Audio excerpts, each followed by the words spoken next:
आज मैंने PS1 यानी पोन्नियन सेल्वन मूवी का जो ऑफिशियल ट्रेलर है वो मैंने देखा। कल रात 11 बजे ये ट्रेलर रिलीज़ हो चुका था। हाँ, रात 11 बजे।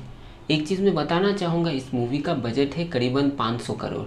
ये एक पैन इंडिया मूवी है। इस मूवी को हिंदी, तमिल, तेलुगु, मलयालम इस सभी लैंग्वेजेस में रिलीज़ किया जाएगा। और एक चीज़ मैं कहना चाहूँगा, हिंदी बेल्ट में इस मूवी का उस तरह से प्रमोशन नहीं हुआ है।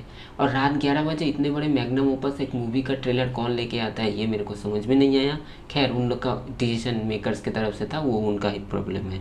अगर कहानी के बारे में बताया जाए, पोन्नियन सेल्वन बेसिकली काल्की एक बहुत ही फेमस एक ऑथर थे, तमिल ऑथर। उनके लिखा हुआ ये जो है, मैंने जैसे कहा पोन्नियन सेल्वन, ये जो नोवेल है उसके ऊपर बेस करके इसका कहानी और स्क्रीन पे लिखा गया है।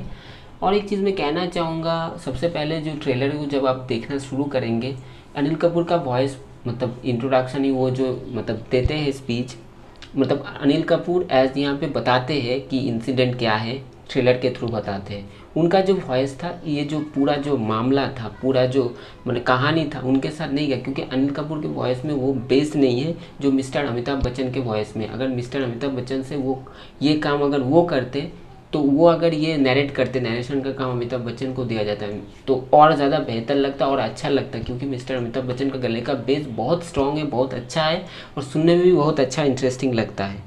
सेकेंड जो यहाँ पे लूप लगा, देखिए हिंदी डब्ड अगर आप ध्यान दे के सुनेंगे, त्रिशा कृष्णन को छोड़ के, चाहे चियान विक्रम का हो, कार्थिका हो या जयम रवि का हो, किसी का भी वो डबिंग वाला जो आवाज़ है वो अच्छा नहीं हुआ है।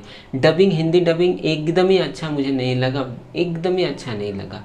इसके साथ साथ मैं और एक चीज़ कहना चाहूँगा, VFX जितना हम लोगों ने ट्रेलर में देखा है वो बिलो मतलब एवरेज और बिलो एवरेज इस दोनों के बीच में था।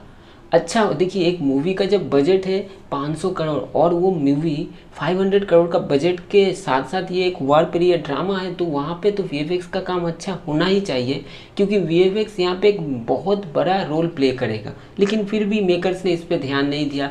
वार का सीक्वेंस है, सिख यानी समुंदर, चोला डायनेस्टी, चोला साम्राज्य जो था वो नेवी फोर्स, नावल जो फोर्स है उसमें बहुत स्ट्रॉन्ग था। एशिया का one of the best novel force उनका था।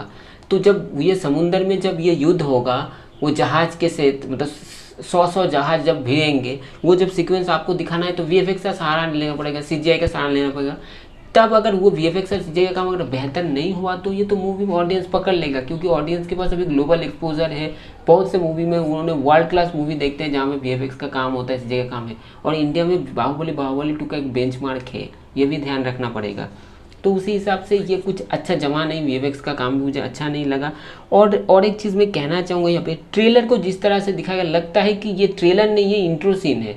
मतलब हर वो जो कैरेक्टर था, चाहे वो चियान विक्रम हो, चाहे वो जयम रवि हो, चाहे वो त्रिशा कृष्णन हो, चाहे कार्ति हो, चाहे आपका ऐश्वर्या राय बच्चन हो, सभी का इंट्रोडक्शन सीन था इस ट्रेलर के अंदर।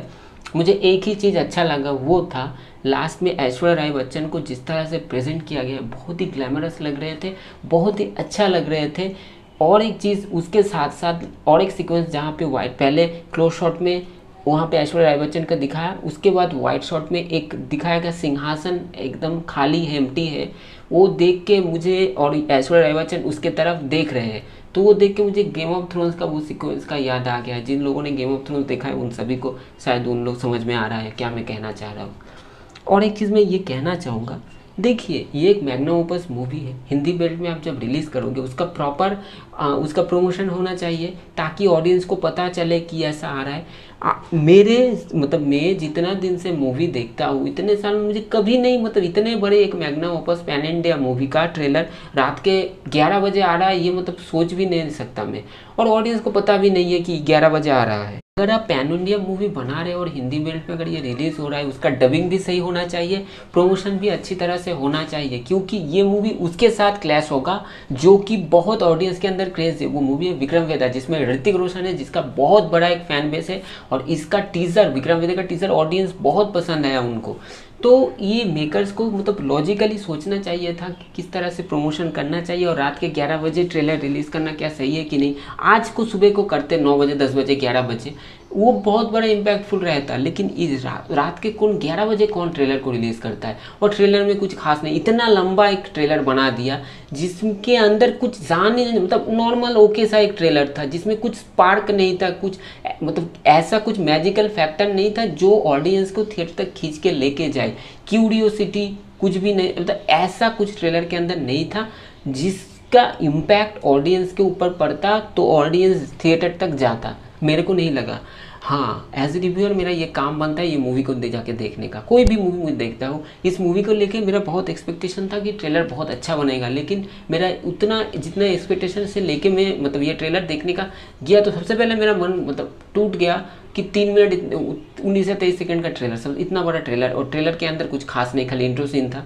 तो ओवरऑल मैं यही कहूँगा कि इस मूवी को लेके, मतलब मूवी तो अभी तो जब तक रिलीज़ नहीं होगा तब तक कह नहीं सकता, लेकिन हाँ ट्रेलर मुझे कुछ खास ज़्यादा अच्छा नहीं लगा, ओके लगा है। आप लोगों का क्या राय है ज़रूर कमेंट करके बताइए।